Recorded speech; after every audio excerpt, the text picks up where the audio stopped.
Ranger database, and then inside that is the Regatta software. And these are all related databases here. There's your Regatta Race. And this is the first record. There's no records involved in this right now. So we're going to go ahead and reset this number to 0. And we're going to create some new records of 1. We'll just go with, let's just say 10 records real quick. So I'm just going to go through here and click it 10 times.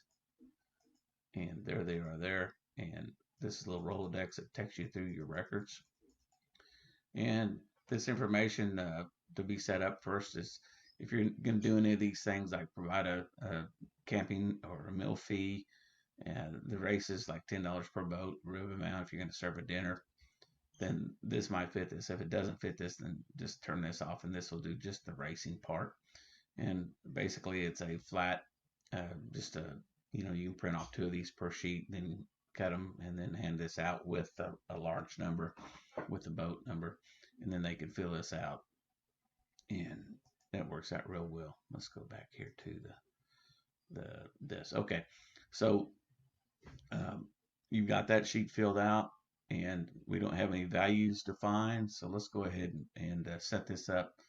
This is in case you delete all the records, like just what I did right there, you can paste this in here, and these will show up as the type of races that you're going to do. If you want to do, let's say, a race called Marco, you can add that in there, and it will add whatever you put in there, Polo, and so on. So if you want to have different classes racing, you can do that. You want to reset it back to what we generally do it, I just put that in there, and those are that. Basically, they would fill this information out, and this is all done with their number. The database is related to another database, which opens the numbers up in their outpost number, so that fills in this. So if you don't have their information in here, like right here, then you would open this and create a new entry for that. So anyway, this is designed to fill out for 1 sheet for each boat racing. Sometimes a boat will race 3 or 4 times. It all depends. So anyway, so let's go on down here. There's your large number, and this has been perforated with a scoring perforator. That's a full sheet, and these taped to the front and the back of the boat. And that's probably a good idea to give them back to the back staple them with this. So number 1 would be with 1, 2 with 2, and so on, so that they have that number, and then they'll come up and actually, I need some tape. So then you give them the tape reel, and they go tape the number on their boat. Anyway, that's great, and it probably helps to just line them up as you load your race, 1 through whatever. Makes it a little easier to do that. Okay, you can print certificates with this if you wanted to. It'll put the information in there if you want to print certificates. I did run into a situation where our ink was all drying up, because it was 101 degrees outside, and the ink on the printer cartridge was drying up, and the Sharpies were drying up. So it was very, very hot. So anyway, you have notes here. So if you wanted to, boat builders reporting in, how many people are coming for lunches, those kind of things, and you could record that here, just a real quick notepad for that. And then your awards, if you once you get your races in, if you want to tag them with the awards with that, that's there. And then your registration sheet, which is this one right here. And then this is your instructions to your judges. What I do is I print off 5 of these, and I laminate them, and then I punch them with 3-hole punch. I cut the paper down so that the laminations aren't around the paper. So even if they get wet, because they do get sprayed with water from time to time with being a regatta. And so I cut the pages down, laminate them, and then I 3-hole punch them and put them in a notebook. This gives them the information that they need. I assign each judge, when I hand them the books, you're judge 1, you're judge 2, you're judge 3, you're judge 4, and you're judge 5. Then they could write in there, and then I tell them they could read this on their own time to get some detail on that. So that works well. Total sheet, this gives you all the people for all of the different things, like if you're tracking all all of the registration for, you know, the events and all that thing. That's there. This is the staff sheet. I generally just print this off, this laminated, and I write over it with a Sharpie and then erase it with the rubbing alcohol. And so, you know, that basically pretty much handles everything that we need for the race. And then each year, then I'll just wipe off all these forms and they're ready to go. So being laminated with 3-hole punch and everything staying dry, this has worked for many years. So it keeps me from having to paint, you know, to keep printing all those. I do always have to print these each year, and the numbers. Sometimes I have other numbers left over, so I don't have to print all of them, but I do that way. And then the judge's tally sheet. This is these are printed, and I print off 5 sets of these, and these go in the judge's books, and they're cut down a little bit. 3-hole, they're laminated, 3-hole punched, and then they use the Sharpie. Judge number 1, he only fills in this one spot all the way around through here. Judge number 5, he only fills in these 3 spots. So each notebook, when you get time to enter your deal, you can quickly just go right through it, and your eyes don't get all crossed with that. So you can quickly enter the information in there. So the judges, they are scoring on design at the very beginning of the race. When they're being interviewed, they'll score for design, and then while the race is running, they're primarily going to be doing team and Titanic. So sometimes we'll have 3 boats running at the same time, and those 3 people will run, and they'll be scoring that. So they might be jumping between, you know, boats 1 and 10, whatever, because we can set it up, you know, whatever time that. And then the timer of the race. This is where that information goes in here: the boat name, first name, last name, church name, outpost number. And from that, I'm going to got a first sheet in there, and it's called the rubber duck. And the captain's first name is Mark, last name is Jones, and he's from Ozark. I hit O for Ozark, and it automatically puts in the outpost number. If you don't have this listed in there, you can add one in there. So let's go to the next entry, which is number 2, and that boat name is Sunk or Not. And the first captain's name is Dirk Johns, and he is from Arcadia in outpost 100. Go to the next record, and this is boat number 3. This is Red Dog. His name is Rob Slim, and he is from Crossroads Assembly, and so on. So basically, we'll put them in there. Let's say, let's do one more just for the sake of it, and this one will be Dipper. Captain's name is Jim Jakes, and he is from Ash Grove.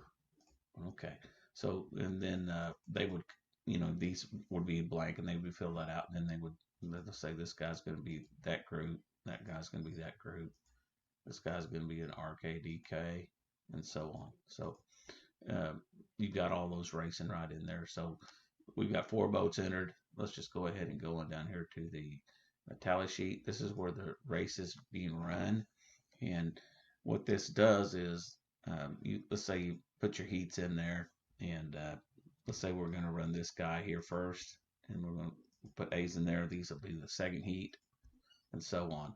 And if you had, you know, 18 boats, you'd just go A, B. You know, we're going to run 3 heats. You'd have 3 A's, 3 B's, and 3 so on. You go all the way down to your Z's or whatever. And so A through X is what you can tag these, and it will sort them like that.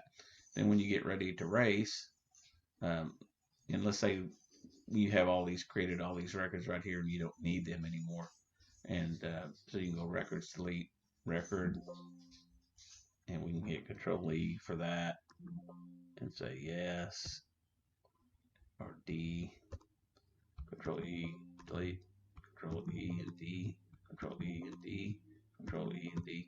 So we just have the 4 records in here that we're racing. So in our case, this last weekend we had 18 boats racing, so I had 18 in here. and I deleted. We had like 30 starting off with, and so once we got all the numbers out and everything, then I just deleted the ones that we weren't using. So it just makes it easier on that.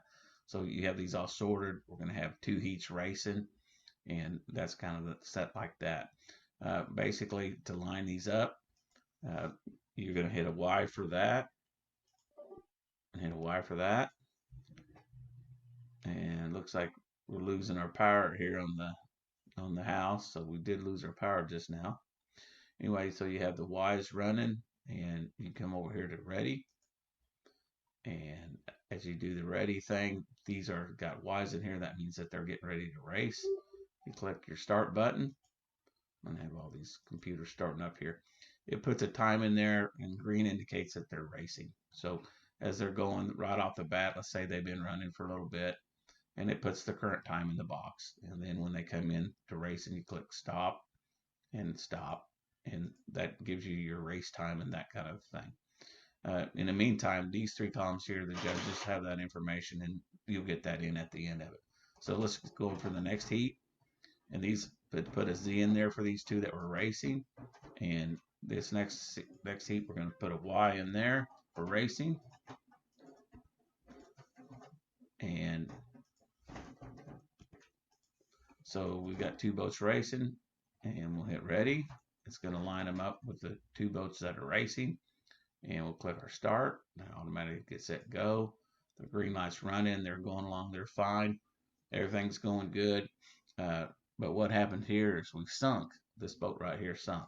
So that basically adds like 89 minutes or 90 minutes to their time, and it tags them as being sunk. That boat's no longer racing. It's right there. Then this one here came in, and they finished like that. So that's how that works in that respect. Okay, so we come to the end of the race. We've ran all the race and all the heats. We're going to line them all up. They've all been run. Z's are there, and so we run all of the racing, and we're ready for the race results. If you ever get these out of sort, you can click on the sort right here, and it will put them in the order of that for like judges. Now here's your race time. This is going to sort your groups by race time, by the fastest time, and it sorts them by your classes that you defined.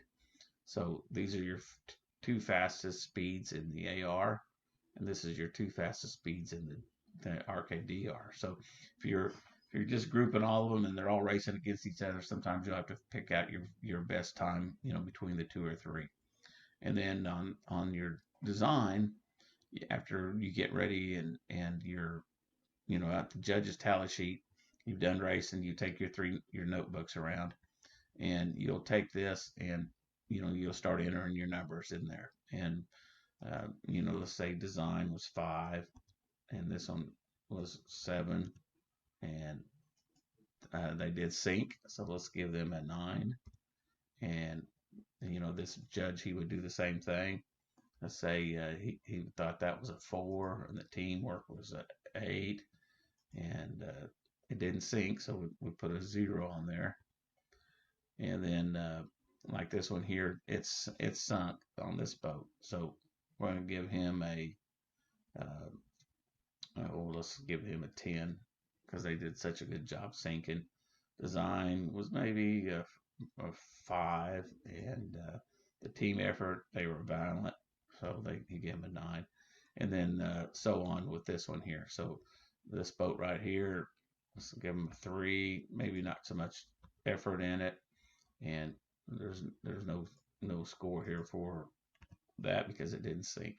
So this will go on, and then you go to your next judge and you put those numbers in, and this will tally up all your sheets, and it'll go in there and it'll put all those up. Now if you only have just the one number, it's going to do that, but it basically takes all the numbers and it rounds them to that point. So then you do your sort, and it will sort up by your design. He's got the highest in design between your 2 classes. Like we only give out 2 trophies and not 2 per class. So, and then your team's the same way. It's going to sort by team, and it also sorted by teamwork there. And then when you're sorting by Titanic, it'll say that this is sorted by Titanic right there. And my computer has been a little bit slow. So there, and go along with that as well. So there's your top scores, and that's pretty much it. The software works good. It's been very reliable, and I've had a bunch of different people use it. I can sit down with them just a few minutes before the race and get them to enter in the data in there and set with them the first heat or so, and everything's running, and they generally do just fine. So that's how this works. And thanks for using the Ranger database. We've got our racing software.